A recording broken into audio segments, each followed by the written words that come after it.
आप देख रहे हैं SFKGN टीवी। दूसरे हिस्से में आपने सुना कि काला जिन्न अपनी कैद से आजाद हो गया और पूरे गांव पर अंधेरा छा गया। अब इस तीसरे और आखिरी हिस्से में आप सुनेंगे कि कैसे रेहान अपनी जान की कुर्बानी देता है, नागमाला दोबारा बंद होती है और इस डरावनी दास्तान का अंत एक नई सुबह और रोशनी की जीत के साथ होता है। वो हंसी थी, न इंसानी न पूरी तरह जिन्न की, एक ऐसी हंसी जिसने दोनों की रूह तक जमा दी। आखिरकार तुम दोनों यहां आ ही गए। ये आवाज चारों ओर से गूंज रही थी। अचानक दीवारों की नक्काशी हिलने लगी, पत्थरों पर बने नाग आंखें झपकाने लगे और धीरे धीरे पत्थर से निकलकर जमीन पर उतरने लगे। सैकड़ों नाग उनके चारों ओर लिपट गए। आयत चीख उठी, रेहान, ये तो जिंदा है। रेहान ने खुद को संभाला। ये नाग साधारण नहीं है, ये नागमाला के प्रहरी हैं। जब तक हम सच्चाई को नहीं छूते, ये हमें आगे नहीं बढ़ने देंगे। इतना कहते ही मंदिर के बीचों बीच एक विशाल मूर्ति हिलने लगी। वो नागदेव की मूर्ति थी। उसकी आंखों में लाल ज्वाला जलने लगी और उसने धीरे से अपना मुंह खोला।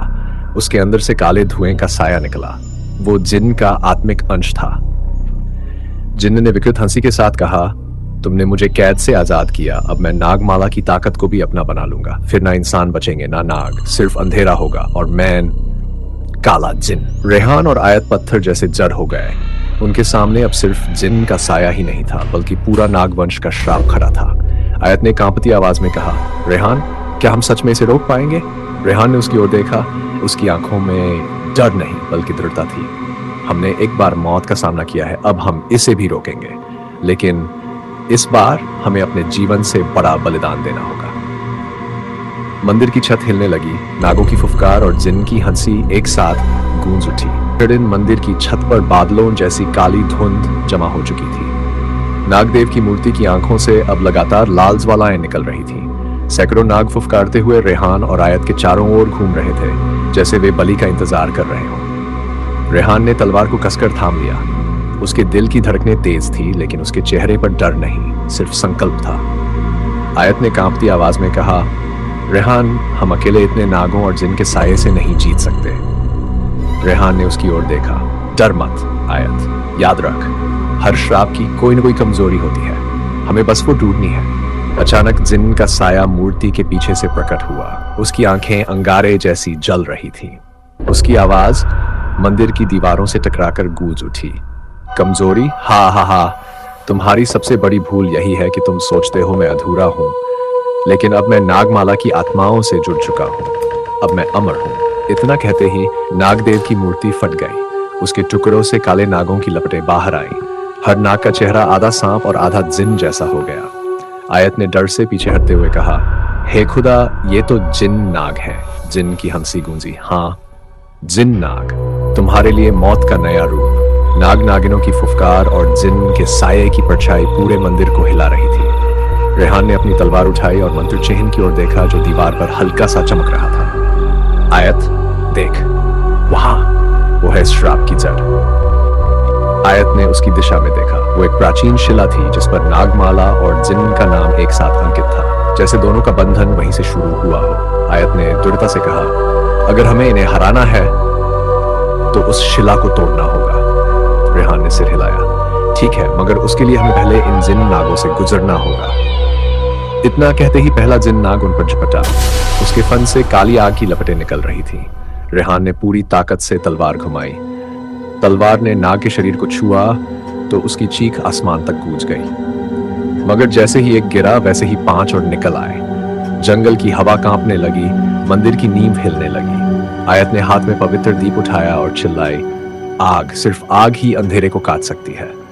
उसने दीप की लौ जिन्न नाग की ओर फेंकी। जैसे ही लौ लगी, वो नाग राख बनकर जमीन पर बिखर गया।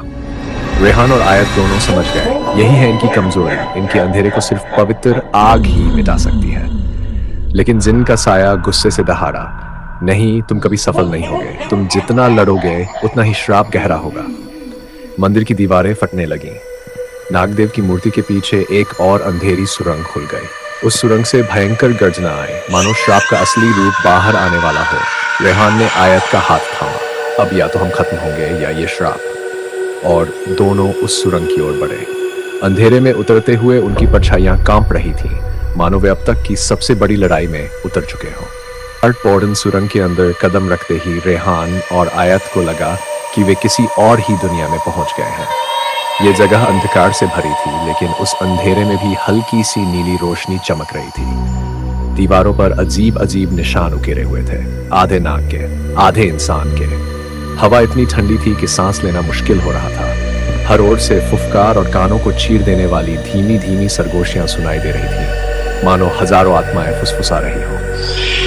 आयत कांपते हुए बोली, रेहान, ये कैसा स्थान है? ये तो किसी कब्रिस्तान से भी ज्यादा डरावना लग रहा है। रेहान ने उसकी कलाई थाम ली। ये वही जगह है जहां नागमाला और जिन का समझौता हुआ था। यहीं से उनकी ताकतें जुड़ी थी। जैसे ही वे सुरंग के बीच पहुंचे, सामने एक विशाल कक्ष खुला। उस कक्ष के बीचों बीच एक काला सिंहासन रखा था और उस पर एक पुरानी माला टंगी थी, वही नागमाला। माला सांपों की हड्डियों और काले मोतियों से बनी थी। उससे लगातार काला धुआं निकल रहा था जो पूरे कक्ष को निगल रहा था।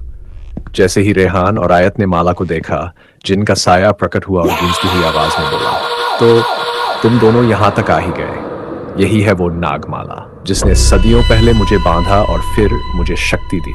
इसे कोई नष्ट नहीं कर सकता। रेहान ने तलवार उठाई। हर बंधन की कोई न कोई चाबी होती है। अगर ये माला तुम्हें शक्ति देती है तो इसे तोड़कर ही तुम्हें हराया जा सकता है। जिन क्रोध से गर्जा, मूर्ख इंसान, ये माला मेरे और नागवंश के बीच का समझौता है। अगर तुमने इसे छुआ भी तो नागमाला का श्राप तुम्हें और तुम्हारी आने वाली पीढ़ियों को जला देगा। इतना कहते ही दीवारों से नागों की परछाइयां निकलने लगी। सैकड़ों काले नाग हवा में लहराते हुए रेहान और आयत के चारों ओर घूमने लगे। उनकी आंखें जलते अंगारों जैसी थीं। आयत ने कांपती आवाज में कहा, रेहान, अगर ये माला इतनी खतरनाक है तो इसे छूना हमारे लिए मौत जैसा होगा। रेहान ने गहरी सांस ली। हाँ, लेकिन मौत से भी बुरी चीज है इस अंधेरे रेखा का फैल जाना। अगर हमने इसे नहीं रोका तो पूरी दुनिया इस श्राप में डूब जाएगी। इतना कहते ही रेहान ने अपनी तलवार पर पवित्र दीप की लौ छुआ दी। तलवार नीली अग्नि से चमक उठी। जिनकी आंखें फैल गईं। नहीं, ये लौ, ये तो पवित्र अग्नि है। इसे यहाँ कौन लाया?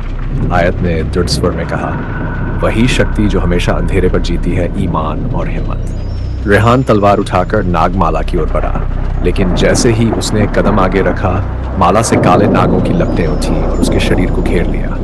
उसकी चीख निकल गई, पर उसने तलवार नहीं छोड़ी। आयत रोते हुए चिल्लाई, रेहान, नहीं, रुक जाओ। अगर तुमने इस माला को छुआ तो तुम जिंदा नहीं बचोगे।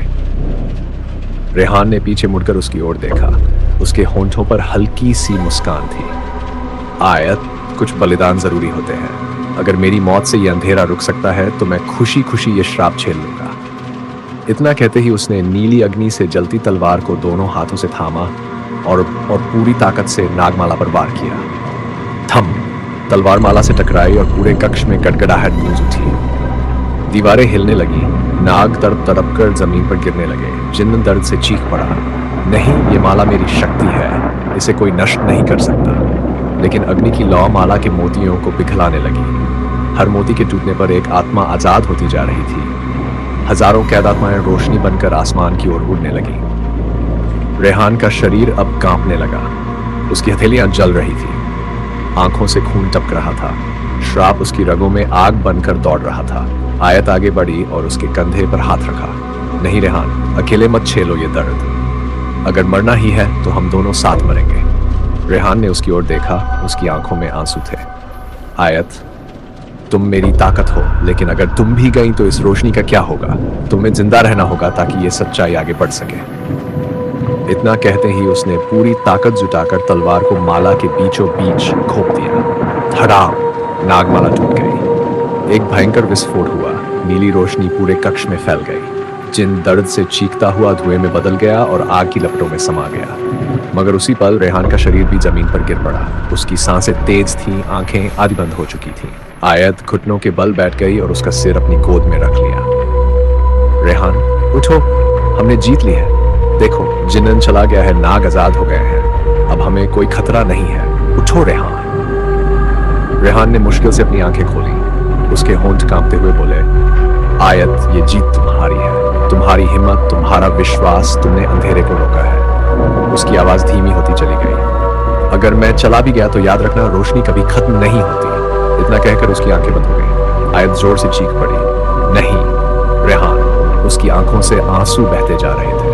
रेहान, तुमने जो वादा किया था उसे पूरा कर दिया। तुमने हमें बचा लिया, लेकिन मुझे अकेला छोड़ चले गए। उसने आसमान की ओर देखा। अब अंधेरा छोड़ चुका था।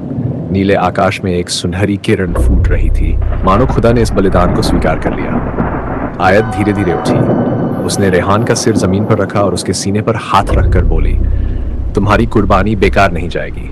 मैं इस सच को आगे बढ़ाऊंगी, दुनिया को बताऊंगी कि रोशनी हमेशा अंधेरे पर जीती है। कक्ष के दरवाजे अपने आप खुल गए। बाहर नागवंश के आखिरी प्रतिनिधि खड़े थे। उनकी आंखों में आंसू थे। एक वृद्ध नाग साधक बोला, तुम्हारे साथी ने न केवल हमें बल्कि पूरी दुनिया को बचा लिया। आज से नागवंश और इंसान कभी दुश्मन नहीं होंगे। हम इस बलिदान को सदियों तक याद रखेंगे। आयत ने सिर झुका दिया। रेहान की यही आखिरी इच्छा थी। धीरे धीरे समय बीतता गया। आयत गांव लौटी। लोगों ने उसे देखा और जब उन्होंने जाना कि रेहान ने अपनी जान देकर उन्हें बचाया है, तो पूरा गांव उसके नाम के गीत गाने लगा। गांव के बीचों बीच एक स्मारक बनाया गया जिस पर लिखा था, यहाँ उस इंसान की याद है जिसने अंधेरे से लड़कर रोशनी की राह खोली। उसका नाम हमेशा जीवित रहेगा। आयत ने उस स्मारक पर हाथ रखकर फुसफुसाया, रेहान तुम चले गए, लेकिन तुम्हारी याद मेरे साथ है। तुम्हारा सपना सब मेरा सपना है, इसे पूरा करूंगी। उसके बाद उसने आकाश की ओर देखा। उसकी आंखों में आंसू थे, लेकिन उनमें अब डर नहीं था, बल्कि एक नई हिम्मत, एक नई रोशनी थी। उस पल सूरज की पहली किरण गांव पर पड़ी, पक्षियों की चहचहाहट गूंजी और आयत ने धीरे से कहा, यह है नई सुबह, रेहान की दी हुई सुबह। और इस तरह खत्म होती है काला जिन की दास्तान। दोस्तों, ये था इस दास्तान का तीसरा और आखिरी हिस्सा, लेकिन कहानी यहीं खत्म नहीं होती। हर अंत एक नई शुरुआत छुपाए होता है। अगर आप जानना चाहते हैं कि इसके बाद कौन सा नया किस्सा, कौन सा नया रहस्य सामने आने वाला है, तो हमारे चैनल को जरूर सब्सक्राइब करें, SFKGN TV, क्योंकि अगली दास्तान आपके दिल की धड़कनें तेज कर देगी।